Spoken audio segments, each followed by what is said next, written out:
Welcome to Echoes of Time, a journey into the forgotten worlds and the secrets they left behind. You've heard the name, right? The Epstein files. For years, it's been all rumors, all conspiracy theories. But now, something has changed. A massive trove of documents just dropped. So in this explainer, we're going to cut through all that noise and break down what's actually inside, based on a deep dive into the source material.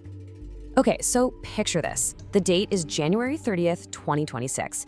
The Department of Justice just drops an absolute bombshell. We're talking 3.5 million pages of documents, all related to the Jeffrey Epstein case. I mean, that's the scenario our source material is working with.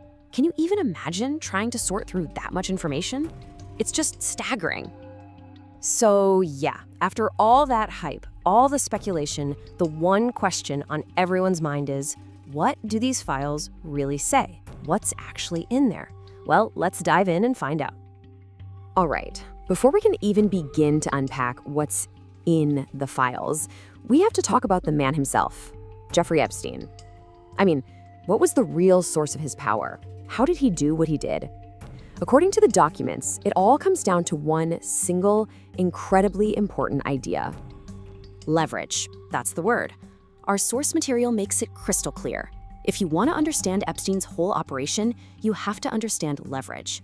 See, he wasn't just networking or making powerful friends. The claim is that he was collecting information, secrets, things that could be used to influence and, well, control some of the most powerful people on the planet. So how did we even get here? Well, the road to this supposed 2026 document dump was a long and twisted one. It really kicks off with Epstein's first conviction way back in 2008. Then you fast forward to 2019, he's arrested on federal charges, and then, of course, found dead in his cell. A couple years later, in 2021, his associate Ghislaine Maxwell is convicted.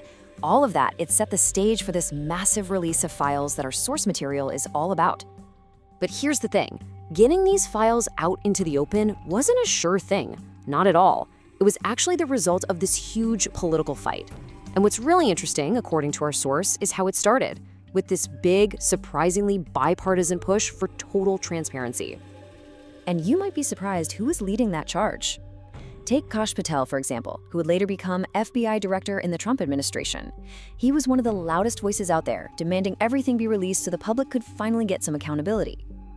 And Patel definitely wasn't alone. This whole idea of releasing the Epstein client list became a huge talking point for allies of the Trump administration. I mean, even the president's son got in on it, framing it as this big fight against a corrupt system that was just protecting its own. Okay, but then the 2024 election happens. And suddenly, those same people who were demanding transparency are now in charge. And, well, the tone, it just completely flips. All those promises about releasing everything, they pretty much vanished into thin air. I mean, just look at the difference here. It's night and day. Before the election, you've got the incoming Attorney General, Pam Bondi, saying the release is a direct order from President Trump. But then after they're in office, you get FBI Director Patel saying there is no credible information, and President Trump himself calling the files falsified documents. It's a total 180. So with the administration suddenly hitting the brakes, Congress decides to step in. You have Representative Ro Khanna introducing a bill, the Epstein Files Transparency Act.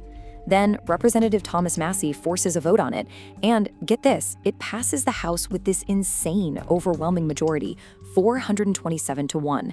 That's what ultimately forced the DOJ's hand and mandated the release. Okay, so the files are out, the moment of truth. What is actually inside them? Now, this is where things get really, really controversial. And I need to be super clear here. What we're about to go through are the specific claims and interpretations that are highlighted by the source material we're breaking down for you today. Right. And just to double down on that, we're talking about 3.5 million pages. You could have 100 different people look at this, and they'd all come away with different takeaways. So what you're about to see are the key themes and specific documents that our source decided were the most important to focus on. So, for instance, the source pulls out this alleged email from Epstein from 2009, and it zeroes in on the language used, specifically the word goyim, which is a term for non-Jews. The source interprets this as evidence of a larger theme that it calls Jewish supremacy, operating within Epstein's inner circle. Another huge piece of this, according to the source, is an FBI document that details an interview with a confidential human source, a CHS. And the claims from this one interview are frankly explosive. The source says this CHS alleged that lawyer Alan Dershowitz was co-opted by the Mossad, that Epstein himself was actually an asset for US and allied intelligence, that he was personally trained as a spy by an Israeli prime minister, and it culminates in the claim that President Trump himself was compromised by Israel. So, wow, with claims like that now out in the open, the big question is, what happens next? Because it's pretty clear that releasing these documents wasn't the end of the story. If anything, it just started a brand new, even crazier chapter. And a huge reason this is far from over is simple math. Those 3.5 million pages, that's estimated to be only about half of the total files. That's right, 50%, which means there could be millions more pages just sitting there, still under seal. And you know, with all this talk of politics and intelligence agencies, it's so important not to lose sight of the actual human beings at the center of this, the victims. A group of survivors put out an absolutely gut-wrenching statement. They said that this release has just re-traumatized them, exposing their names and personal information while the powerful men who abuse them are still hidden and protected. They call it what it is, a betrayal. So, in light of everything, the source we're analyzing lays out a very clear set of demands for what needs to happen now. Step 1, release the rest of the files, all of them, immediately. Step 2, impeach any officials who tried to cover this up. Step 3, launch brand new investigations into all the other people named in these documents. And finally, Step 4, a specific investigation into the alleged influence of the Mossad on US officials. So here we are, we've got millions of pages still locked away, victims who feel completely betrayed by the process, and these absolutely shocking claims of foreign influence at the highest levels. It really makes you wonder, was this release the end of the story?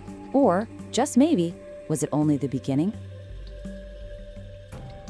This was Echoes of Time. If you love powerful history stories, subscribe and continue the journey with us.